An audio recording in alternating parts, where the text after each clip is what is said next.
Vamos lá, a gente tem muitas notícias para tratar aqui hoje no Raiz Tricolor. Dia realmente movimentado nessa sexta-feira, dia 12 de abril, véspera do início do Campeonato Brasileiro. Deixa um like aqui embaixo e se inscreve aqui no canal se você gostar do vídeo. A gente abre falando aqui com uma notícia que acabou de acontecer, né? Thiago Santos, o Fluminense, informou que o jogador, o zagueiro, volante, tenho dificuldade agora para já definir, mas vou chamar de zagueiro, né? De que o zagueiro se lesionou. Pois é, informação publicada pelo próprio Fluminense de que, aqui ó, tá aí na tela para vocês verem, né, o próprio tweet da equipe do Flu. O zagueiro o Thiago Santos, já não cita a posição, sentiu dores na coxa esquerda durante o treino da última quarta-feira, ou seja, foi de anteontem. Após realização de exames, foi detectada uma lesão muscular. O atleta já iniciou o tratamento no CT Carlos Castilho. Ou seja, lesão muscular na coxa esquerda. É isso que o Thiago Santos tem. Bem, algumas coisas vão chamar a atenção. No Tembo é mais uma lesão. É impressionante. Assim, o GE. Globo fez um ranking, né, de times que tem mais lesões até agora nesse ano, que é esse ranking que está aparecendo aí na tela para você. São Paulo e Fluminense lideram o ranking, convivem com DM cheio antes do Brasileirão. Um levantamento do espião estatístico, né, Robert Malleson. Enfim, chama muita atenção quando você olha esse ranking e vê São Paulo e Fluminense com 18 e 17 lesões, bem acima do resto. É óbvio que, e aí a gente tem dois fatores aqui para poder discutir. Primeiro, São Paulo e Fluminense foram justamente os times que tinham uma final em fevereiro.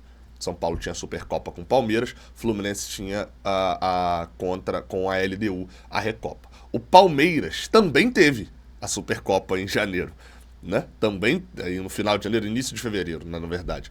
Mas teve só 4 lesões. Então, assim, não é uma parada determinante do tipo, se você teve jogo decisivo no início do ano, no início de fevereiro, você tem muitas lesões. Não, o Palmeiras está aqui para provar que dá para ter um jogo decisivo com poucas lesões. Óbvio que a situação do Fluminense é um pouquinho pior do que a dos dois, porque o Fluminense jogou o Mundial de Clubes. Então, para o Fluminense, não era só um jogo decisivo em fevereiro. Era um jogo decisivo em fevereiro, tendo jogado 15 dias a mais do que os outros, né? Lembrando, o Brasileirão acaba no dia 7 de dezembro, a final do Mundial é no dia 22 de dezembro. Então, você bota ali 16 dias com a volta para o Rio de Janeiro. Então, óbvio que o Fluminense tem esses detalhes. Então, o primeiro fator tem interferência do calendário, tá? Isso é fato. A questão é que quando a gente olha os tipos de lesão do Fluminense, e é aquela planilha que eu sempre faço, quando você para observar, e eu não atualizei ainda a planilha, enfim, depois das últimas lesões, né, da lesão que acabou de acontecer no Thiago Santos, mas a gente vai ver que tem lesões musculares, tem 3 lesões de panturrilha, mas tem lesão de tendão, tem lesão de torção de tornozelo e joelho, tem aqui tá dores, né, mas são lesões no joelho, tem muita lesão em joelho. E aí, assim como tem lesões musculares na coxa, e a lesão do Thiago Santos entraria como mais uma lesão na coxa, tem muita lesão de torção e o que é chamado de dores aqui, no caso do Marlon. Até foi uma divulgação errada do Fluminense, né, pelo que eu entendi, ele sempre teve problemas no joelho direito, então vou até fazer essa correção aqui na minha lista. É muita questão de joelho, é muita questão de tornozelo. E isso, obviamente, me chama a atenção. Isso pode ser dado, e o Diniz normalmente atribui a isso na coletiva, tanto como má sorte, né? Lances que acontecem e a gente não tem muito o que fazer, vai entrar a do Lelê aqui também, como romper ligamento, né? Seria torção, mas é uma torção que rompe o ligamento, né? Ainda tem Lelê e... vou atualizar isso agora, inclusive. Pronto, agora atualizadinho. Cara, é óbvio que vai chamar a atenção, porque o Diniz atribui isso a como se fosse uma má sorte. E eu não vou discordar dele aqui, obviamente. Óbvio que tem também uma situação de torção, de tornozelo de sorte, mas, novamente, são 17 lesões e agora 18 com a do Thiago Santos, porque eu não sei se a matéria não foi atualizada, foi atualizada às 10h15, então não entrou a do Thiago Santos ainda. Enfim, chama atenção. Até na análise aqui, eles colocam, né? Até Cano não conseguiu se salvar. Marlon, Renato Augusto, Manuel, Gabriel Pires e Keno são outros desfalques antes do início. E o Thiago Santos também. Complicado, cara. O cenário complicado. E aí um desses que tava com o nome aqui é o que vai me chamar a atenção.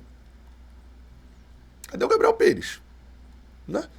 Gabriel Pires, se eu voltar aqui pra minha tabelinha, se eu voltar aqui, ó, vocês vão perceber que o Gabriel Pires, quando ele estreia, né, no Fluminense no jogo contra o Nova Iguaçu, aí ele fica de fora do jogo contra o Bangu por recuperação muscular. Aí fica de fora, no jogo contra o Boa Vista era o time reserva, fica de fora do jogo contra o Sampaio Corrêa por assim como o Marlon, foi a explicação que eu ouvi.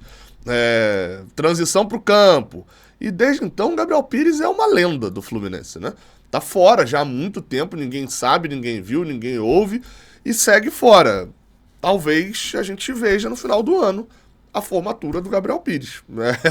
De enfermagem, medicina, porque assim, tirando a brincadeira, ninguém sabe. Foi um jogador que foi contratado para esse ano e já são 4 meses e a gente não viu ele praticamente pisar em campo. Enfim, só para poder fechar, muito bom, tá? Parabéns ao Fluminense de estar divulgando essas lesões. No ano passado isso só aconteceu num momento de uma pressão absurda em cima do Marcelo, dizendo que ele era pipoqueiro porque não tinha jogado o Fla-Flu, que ele não tinha lesão, então por que ele não tinha jogado e tal, e aí divulgaram que o Marcelo tinha uma lesão ali depois da eliminação na Copa do Brasil, e do Alexander, quando o próprio Diniz, inclusive, foi a público na coletiva falar que era colateral medial, eles divulgaram no dia seguinte. Esse ano, depois ali do início do ano, agora mais pro mês de março, principalmente, começaram a divulgar todas, óbvio, são muitas, então isso começa a levantar algumas críticas, mas parabéns ao Fluminense, está fazendo o mínimo, né? Divulgando as lesões que estão acontecendo e não deixando a torcida no escuro, né? Achando, por exemplo, que o jogador está sendo poupado ou não quer jogar, por exemplo. Vamos lá, tá? Outra notícia pra gente abordar aqui é sobre John Arias.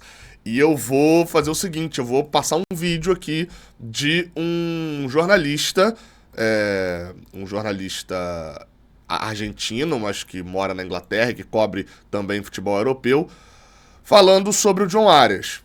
O Christian Martin é um jornalista argentino, né, um jornalista com mais de 500 mil de seguidores nas redes sociais, enfim, então é um jornalista que não trabalha especificamente só com esportes, e, enfim, trabalha com jornalismo no geral, mas tem ali uma ampla cobertura, um amplo trabalho morando lá na Inglaterra, participando de várias competições. E ele trouxe, eu tô usando bastante isso e pelos comentários no outro vídeo vocês gostaram porque facilitou. Vou trazer aqui, cara, um vídeo que ele postou na página, ou pelo menos, enfim, que ele postou lá na página El Futbolero, que é uma página também no Instagram, com informações sobre John Arias. E John Arias na Europa. E aí eu utilizei aquela tradução ali, dublagem por inteligência artificial, para poder o Martin trazer essas informações, o Christian trazer essas informações em português com uma voz de inteligência artificial, mas dá para você entender perfeitamente com a voz dele. Vamos ver. Vamos falar do potencial futuro de John Arias aqui na Europa. O atacante cafetero com um grande presente no Fluminense. De fato, tem contrato até 2026. É buscado por vários clubes na Inglaterra, muitos no continente, como se diz aqui no Reino Unido, acá na Europa. Deixou uma muito boa impressão o atacante cafetero, os amistosos com a seleção da Colômbia na Europa. Néstor Lorenzo, os elogios que ainda ecoam, obviamente considerado uma peça fundamental nos planos do treinador argentino de cara para a Copa América, com jogadores experientes, compartilhando e se nutrindo verdadeiramente dentro e fora do campo. 26 anos, não tão jovem, mas um homem que já tem uma experiência e que brilhou no Fluminense. Fiz isso em nível continental, a nível internacional. Já teve implicância no nível europeu e aparece o Atlético de Madrid como um dos interessados. Importante falar, quando ele diz implicância, ali é muito mais de... É a tradução, né, que enfim, feito por inteligência artificial, né, tem seus erros. Alô, John Texto! Mais de implicância no sentido de implicar, de envolver, de fazer diferença, meio que assim. O Cholo Simeone o tem na lista. Entendemos como interessado por enquanto. Não há oferta. Sim, parece que a houve do Sevilha, como disse o representante dele em algum momento, mas juntamente com John Lucumin, como bomíssimo colombiano Ferson Central, com grande momento no Bologna. Importante dizer, ele falou John Lucumi e não Jan Lucumi. Sim, é o irmão do Jan Lucumi. O Jan Lucumi, que é o que está no Fluminense, tem um irmão que joga no Bolonha, chamado John Lucumi Bonilha. É muito nome parecido, né? O Bonilha que joga no Bolonha, que é o Lucumi de John, do irmão do Jan, enfim, que também é agenciado, são agenciados os dois, os brothers Lucumi, são agenciados pelo mesmo empresário do John Arias, tá? Então, e teve uma notícia na Europa que a gente não repercutiu por aqui, do Sevilha interessado no John, o zagueiro Lucumi. Então pode rolar uma venda casada aí também se bobear. John Arias pode terminar no time colchonero em Madrid, com um valor, entendemos, entre 15 e 17 milhões de euros. Bom lembrar, 15 e 17 milhões de euros, que a gente sempre faz aqui no canal, 16 milhões de euros. O Fluminense ficaria com 8, 50% do valor, porque 50% pertence a Patriotas. Isto seria espetacular, seria sensacional, cara. Ah, Gabriel, mas vai vender... Sim, eu tô falando que tem que vender, não. Tô falando do valor, tá? Não tô falando que é sensacional vender, não. Perder o John Arias hoje seria uma tragédia gigantesca pro Fluminense. Eu tô falando do valor do que a gente espera. Porque o John Arias tem... Ele vai falar que, inclusive, tem 26 anos. Não é... A Europa normalmente não paga 16 milhões de euros num jogador dessa idade, não. Então, esse valor seria o primeiro valor a eu parar e olhar e falar, peraí, temos que ouvir a proposta. Porque a gente não vai... Eu venderia? Provavelmente não, tá? Mas só para poder falar. A expectativa que eu tenho de propostas por John Arias é de 8, 10 milhões de euros. Uma proposta de 16, 17 milhões é uma proposta que vai balançar. Porque tem uma outra regra, inclusive. Se o Atlético de Madrid bota 17 milhões na compra, ele bota um salário bizarro pro Arias também. E o Atlético de Madrid é um dos clubes europeus que o Arias vai ter sonho de jogar, porque é um clube grande, não é o Lommel da Bélgica, né? Então, isso implica. E outro fator, né? Na Espanha, onde não tem barreira linguística, ainda tem a comunidade colombiana gigantesca. O homem que saía no Patriotas em Boyacá, com passagem pelo América de Cali, Independente do Santa Fé, e que já renovou com o Fluminense, mas, como sempre, os cariocas dispostos a ouvir ofertas. Atenção, porque já havíamos noticiado aqui no El Futbolero e insistimos no interesse de vários clubes da Premier League, West Ham United, Earl Burley, Wolverhampton, Crystal Palace, onde ele poderia estar se juntando com Jeff Soler, com seu compatriota e atenção das Ilhas Britânicas, mas não da Premier League da Inglaterra, um pouco mais ao norte na Escócia. O Rangers seria um dos interessados também. É um jogador com muito bom pé, bom jogo de cabeça, com potência, com experiência, com rapidez, com bom manejo de espaços pequenos, com definição, com essa técnica, já teve implicância a nível europeu e surge o Atlético de Madrid como um dos interessados. O Cholo Simeone o tem em carpeta. Entendemos como... Carpeta tem na mesa de discussão, como se fosse isso. Interessado, já que no momento não há oferta. Sim, parece que houve do Sevilha, como disse seu representante em algum momento. Mas, junto com John Lucumi, o ótimo zagueiro colombiano, que está tendo um grande momento no Bolonha, John Arias poderia acabar no time colchonero em Madrid, com um valor que entendemos entre 15 e 17 milhões de euros. E aí ele repete a mesma coisa ali no final. Como eu falei, cara, acabei já comentando no meio do vídeo. Se viessem propostas baixas, era muito fácil pra gente. Manda negar e pronto, e acabou. Não tem essa, proposta é ruim e se aceitar uma merda. Uma proposta de 16, 17 milhões de euros é uma proposta... Pra vocês terem noção, assim, não o percentual do Fluminense, tá? Mas seria a maior venda da história do Fluminense. Porque o Fluminense ficaria só com 50%, mas em venda, valor global, seria a maior venda da história do Fluminense em reais. Enfim, aí é uma merda, porque aí você tem dúvida, né? Às vezes é melhor nem ter a dúvida. Às vezes vê a proposta ruim logo, que é fácil. Mas, enfim, o que você faria? Deixa aqui embaixo. Óbvio que é muito mais fácil também fazer quando você não tem caneta na mão, né? Vamos lá, cara. A gente fala aqui agora sobre a Libra. Uma passada rápida no assunto, né? para esse vídeo não se estender tanto também. Mais notícia do Gabriel Wacker lá na Folha de São Paulo, e depois também reproduzida com alguns detalhes pelo Rodrigo Capello no GE. Globo, é de que Mirassol, Ituano, Novo Horizontino e Ponte Preta estão saindo da Libra para se juntar ao grupo Forte União. E isso é extremamente relevante. E eu vou explicar o porquê de uma maneira bem breve aqui. Hoje, a gente teve, da nossa última atualização aqui, a gente tinha esse grupo na Libra, esse grupo no Forte União e esses 3 ainda sem acordos. Quem está em verde é Série A, quem está em amarelo é Série B, em vermelho é Série C. E eu falei, a análise não é muito boa pra gente, porque o grande mote ali que o grupo Forte União tinha era o fato de ter muitos times. E com a lei do mandante, você ter muitos times significa ter muitas transmissões. Então, não é muito problemático você ter o Brusque, porque se você tiver, e o grupo adversário ter o Flamengo, porque com o Brusque, quem comprar teus direitos vai ter o Flamengo passando uma vez, o Palmeiras passando uma vez, o Grêmio passando uma vez, o Corinthians passando uma vez, vai ter todo mundo que o Brusque for mandante. Então, se você tem 15 times sem muita torcida, é ótimo, porque você tem 15 jogos dos times de muita torcida.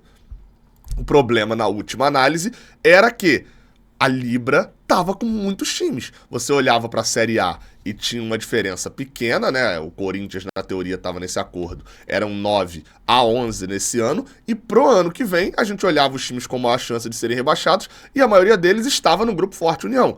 Então, era um problema. Assim como a gente olhava os times que tinham mais chance de subir e eles também estavam na Libra. Era muito provável que o Brasileirão do ano que vem, que é o primeiro do acordo, tivesse um número igual entre Libra e Forte União, sendo que as maiores torcidas estão no grupo da Libra. Era um problema. Só que o que aconteceu? Os detalhes do acordo começaram a ser revelados, do acordo da Libra com a Globo, o acordo meio problemático, favorecendo os grandes times e com até a torcida do Flamengo se irritando. O que aconteceu? O presidente da Federação Paulista, que é fechado com a Live Mode, que é fechada com o Grupo Forte União, é quem está vendendo os direitos do Grupo Forte União, liderou um grupo para poder meter o pé da Libra com esses 4 times. Deixa eu tirar eles daqui, eu não posso só copiar, eu tenho que recortar esses times saindo da Libra. Então, esses 4 times não estariam mais na Libra e estão indo para o Grupo Forte União. Eles ainda vão precisar ser aprovados e tal, mas o que representa isso daqui? Além desses 4, o Botafogo de São Paulo, que não estava com nenhum grupo, também agora está junto. Isso representaria, aqui, deixa eu até botar, uma mudança de cenário muito grande, porque pro ano que vem, quando você olha essa lista do Forte União, deixa eu até tirar o zoom para vocês terem noção, a Libra só teria 3 grupos na série, 3 times, além do Santos, né, na Série B, com possibilidade de subir. E o Forte União é um grupo que se apresenta para um cenário até 2029 com muitos times e muita possibilidade de ter um grupo maior na Série A, tornando assim um pacote mais atraente para venda. O Corinthians ainda não anunciou de qual grupo vai fazer, se vai negociar sozinho, o que vai decidir, mas dá para cravar que se o Corinthians vier para o grupo Forte União, a garantia de um bom contrato é muito alta. Por outro lado, quanto mais o tempo passa, menos dinheiro se garante, porque as empresas de comunicação precisam ter tempo para ir no mercado publicitário e garantir essa grana, né, que o Itaú vai patrocinar a transmissão do SBT para o SBT comprar. Então, né, isso precisa acontecer o mais rápido possível também. Mas foi um movimento bom para o Fluminense, que está no Grupo Forte União. Só para poder fechar até com informação. Esses times vieram para cá com o investidor, né, que é dono ali de parte que está negociando, pagando 5 milhões de reais para cada clube, mais ou menos isso. Então veio por dinheiro. Vamos ver quantos clubes, né, vão ficar no final das contas. O Corinthians vai acabar sendo um fiel da balança. O Amazonas, que está na Série B, e eu não diria que é absurdo dizer que o Amazonas pode subir, também ainda não tem acordo nenhum. É isso, tá? Atualizaçãozinha da Libra. O vídeo ficou longo, 19 minutos, mas deixa o like aqui embaixo, é muita informação. Espero ter sido claro em tudo que eu falei. Até a próxima. Valeu!